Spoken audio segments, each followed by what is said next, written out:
As the San Francisco 49ers gathered with media members during the recent NFL Combine in Indianapolis, General Manager John Lynch left little room for ambiguity regarding the organization's priorities heading into the 2026 season.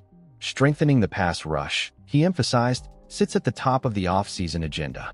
For a franchise that has built its modern identity on defensive dominance and trench warfare, such an admission speaks volumes. The 49ers are not merely seeking incremental improvement. They are confronting a glaring weakness that undermined their championship ambitions throughout the 2025 campaign. Statistically, the decline was stark. According to ESPN's tracking metrics, San Francisco finished 29th in the league in pass rush win rate at just 29%. For a team accustomed to dictating tempo defensively, collapsing pockets, and forcing hurried throws, that number represents a dramatic departure from the standard established in recent seasons. Pass rush win rate is not simply a cosmetic statistic. It is a telling indicator of how frequently a defensive front defeats blocks within a defined time frame. When that rate plummets, the ripple effects extend far beyond the defensive line. A diminished pass rush places enormous strain on the secondary. Even talented defensive backs struggle to maintain coverage integrity when quarterbacks consistently operate from clean pockets.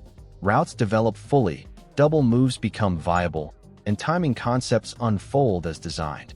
In contrast, consistent pressure can mask deficiencies, forcing errant throws and accelerating decision-making. For a team with Super Bowl aspirations, the inability to disrupt opposing quarterbacks fundamentally alters the margin for error. One cannot analyze San Francisco's 2025 pass rush regression without acknowledging the prolonged absence of Nick Bosa. The former Defensive Player of the Year missed the majority of the season with a knee injury, depriving the 49ers of their most dynamic edge presence. Bosa's impact extends beyond his sack totals. He commands double teams, chips from tight ends, and constant attention in protection schemes. His ability to win one-on-one matchups reshapes offensive game plans and creates opportunities for teammates along the defensive front. Without Bosa anchoring the edge, San Francisco's defensive line struggled to generate consistent pressure. Rotational players were thrust into elevated roles, and while effort remained high, the lack of elite disruption was evident. Quarterbacks found time to scan the field, extend plays, and exploit mismatches downfield. Even when the 49ers dialed up creative blitz packages, the absence of a dominant edge rusher limited the effectiveness of those calls. Pressure manufactured through scheme rarely matches the sustained impact of pressure generated organically by individual talent. Interestingly, the run defense maintained relative stability.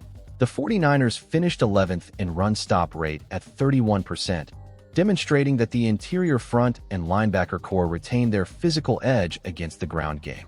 Gap discipline, tackling fundamentals, and early down resistance remain strengths.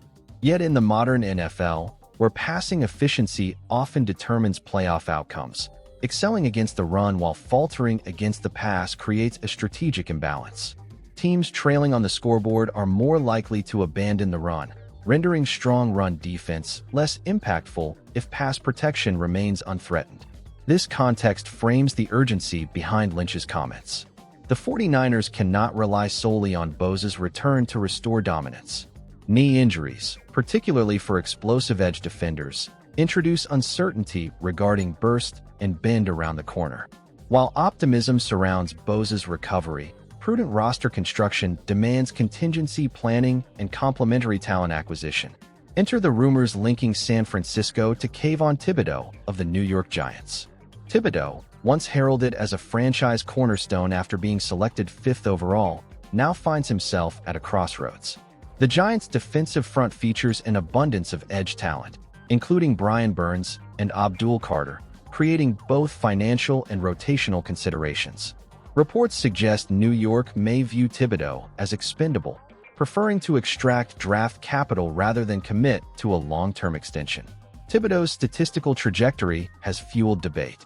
After an impressive 11.5 sack breakout in 2023, his production dipped to 5.5 sacks in 2024 and further declined to just 2.5 sacks across 10 games in 2025 while battling a shoulder injury. Sack totals, while not the sole measure of edge effectiveness, remain a visible benchmark. The downward trend has prompted questions regarding durability, consistency, and overall impact. However, evaluating Thibodeau requires nuance. Injuries undeniably disrupted his rhythm and availability. Shoulder ailments, in particular, can sap power and limit a defender's ability to disengage from blockers. Moreover, defensive scheme variations and supporting cast dynamics influence opportunity volume. A change of environment, particularly to a contender with established leadership and a defined defensive identity, could reignite his trajectory. At just 25 years old, Thibodeau remains squarely within his athletic prime. Edge rushers often refine technique and counter moves between their third and sixth seasons, blending physical gifts with veteran savvy. San Francisco's defensive culture, historically emphasizing relentless pursuit and disciplined gap integrity, might provide the structure necessary for Thibodeau to recalibrate his game. Under experienced coaching, his blend of explosiveness and length could complement Bosa rather than duplicate his skill set. The concept of a prove-it year further enhances the intrigue.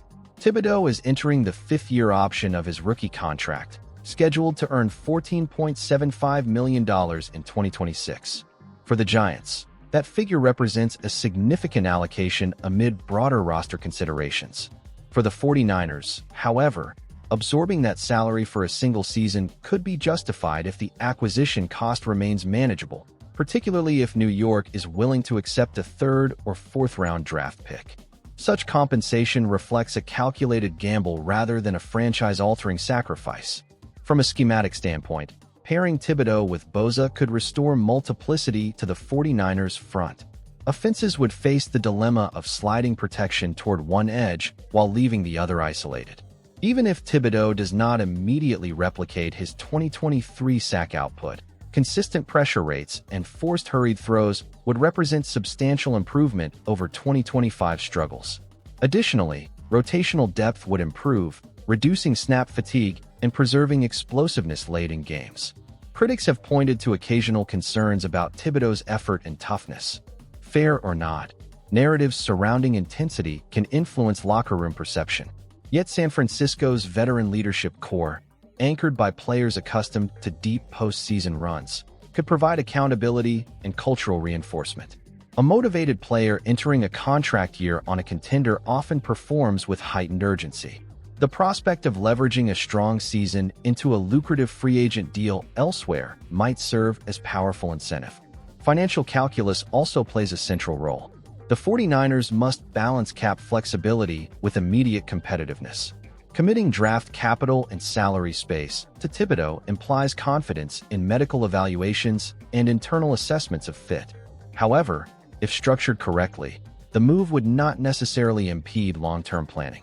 Should Thibodeau excel, San Francisco could explore an extension. If not, he could depart in free agency, potentially recouping value via compensatory draft mechanisms. Beyond statistics, the psychological impact of revitalizing the pass rush cannot be overstated.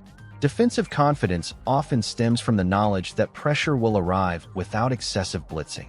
That confidence permeates the secondary, empowers coordinators to diversify coverage shells, and shifts game momentum.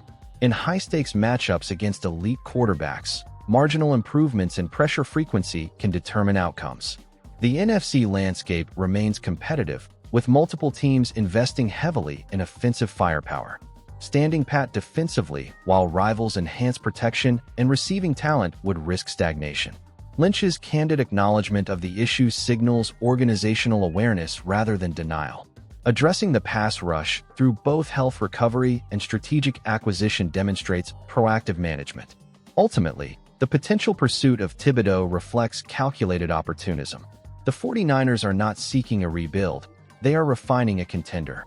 By targeting a young, high-upside defender whose market value may be temporarily depressed, they position themselves to capitalize on both short-term urgency and long-term optionality. Whether negotiations materialize into a trade remains uncertain, but the logic aligns with a franchise determined to restore defensive dominance. As off-season narratives evolve, the 49ers' path will hinge on balancing risk and reward. The return of Bosa offers hope. The addition of Thibodeau would signal intent. In a league defined by quarterback play, the most reliable counter remains relentless pressure. If San Francisco can re-establish its identity up front, combining health, depth, and opportunistic acquisition, the disappointing metrics of 2025 may serve not as a warning of decline, but as the catalyst for a resurgent 2026 campaign. Comment if you think the 49ers should invest in a trade for Kayvon Thibodeaux. Thanks for watching, and see you next time.